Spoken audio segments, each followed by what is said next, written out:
গবেষণার জন্য মেলবোর্ন থেকে ডাক পেলেন বসিরহাটের শর্মী সর্দার। অনলাইনে পরীক্ষা দিয়েই বাজিমাত করেছেন কচুয়ার আমটোনা এলাকার এই কৃতি ছাত্রী। লিভার ক্যান্সার নিয়ে গবেষণা করতে চান তিনি। শর্মীর আশা, একদিন গবেষণায় সাফল্য আসবেই। বছর 27 যুবতীর বাবার নাম শশাঙ্ক সর্দার, যিনি ওই এলাকায় বিজেপির মণ্ডল সভাপতি নামেই পরিচিত, এবং শর্মী, যিনি হলেন আমার বাবারই প্রাক্তন ছাত্রী। তিনি ইসরায়েলের হিব্রু ইউনিভার্সিটি থেকে নতুন কিছু করার দিশা দিয়েছেন ইতিমধ্যেই। বিশ্বের নামী প্রতিষ্ঠান মেলবোর্ন বিশ্ববিদ্যালয়ে গবেষণা করার দীর্ঘদিনের আশা তার। সেই মতো অনলাইনে পরীক্ষাও দেন তিনি। তাতে সাড়া মিলেছে, ডাকও এসেছে সুদূর অস্ট্রেলিয়া থেকে।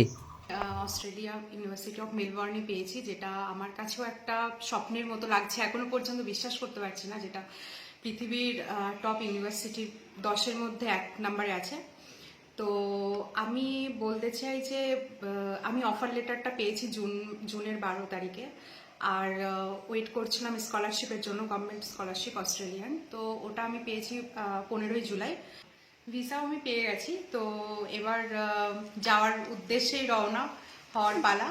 আমার আগেও গবেষণা ছিল ক্যান্সারের উপর, ব্রেস্ট ক্যান্সারের উপরে। তো এবার আমি করতে চলেছি লিভার ক্যান্সারের উপরে গবেষণা। জটিল প্রযুক্তিকে সরল করার মন্ত্রেও শিখেছেন তিনি। সেই মন্ত্রের জাদুতে জনপ্রিয় প্রতিষ্ঠানে সফর শুরু করেছেন। মূলত লিভার ক্যান্সারের মতো জটিল প্রযুক্তিকে সরল করে মানুষের কাজে লাগানোর জন্য এগিয়ে যেতে চান তিনি। চলতি বছরের শেষের দিকে কোর্স শুরু হবে, তারপরে ওই প্রতিষ্ঠানে যোগ দেবেন। তার আগেই উচ্ছ্বাসে শর্মী ও তার পরিবার। হ্যাঁ, এটা তো আমার আনন্দের খুব গর্বের বিষয়। আমাদের গ্রামেরই গর্ব। একটা নিম্ন এই গ্রাম থেকে উঠে আসা মেয়ে আজকে অস্ট্রেলিয়া পাড়ি দিচ্ছে, এটা হলো আমাদের গর্ব বা আমার গর্ব, আমাদের গ্রামের সবারই গর্ব। আশা তো অনেক কিছু আছে, এখন সেটা হলো মেয়ে কতটা ওখানে ফর্ম করবে, সেটাই হলো আমাদের বিষয়।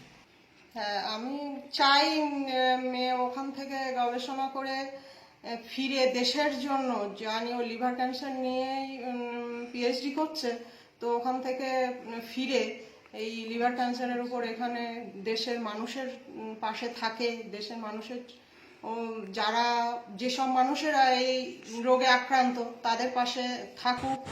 শর্মীর গবেষণার সমস্ত খরচ বহন করতে চায় মেলবোর্ন বিশ্ববিদ্যালয়। শর্মীর সাফল্যে একাধিক নজির রয়েছে। তার সম্মানের মুকুটে যুক্ত হলো আরও একটি পলক। গবেষণার মাধ্যমে কিভাবে এই প্রযুক্তি দেশের কাজে লাগানো যায়, সেটি পাখির চোখ করেছেন তিনি।